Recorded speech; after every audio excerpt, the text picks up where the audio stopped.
Chicken cutlet বাড়িতেই বানিয়ে ফেললাম। সুস্বাদু চিকেন কাটলেট খেতে কিন্তু অসাধারণ সুন্দর হয়েছিল, কিন্তু লাগবে কিন্তু অনেক সামগ্রী, আর তার থেকে বেশি লাগবে তোমার ধৈর্য।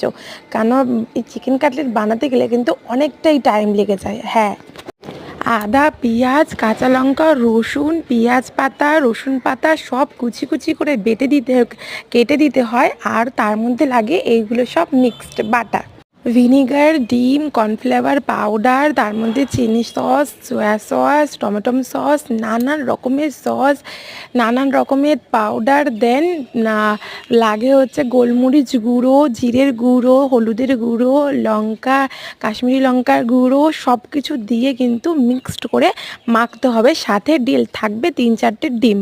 তো সব কিছু দিয়ে ভালো করে মিক্সড করে মেখে তারপরে রেখে দিতে হবে আধা ঘন্টা মতন। বিস্কুটের গুঁড়ো দিয়ে কাটলেটের শেপ করে তোমরা ডুবো তেলে ভেজে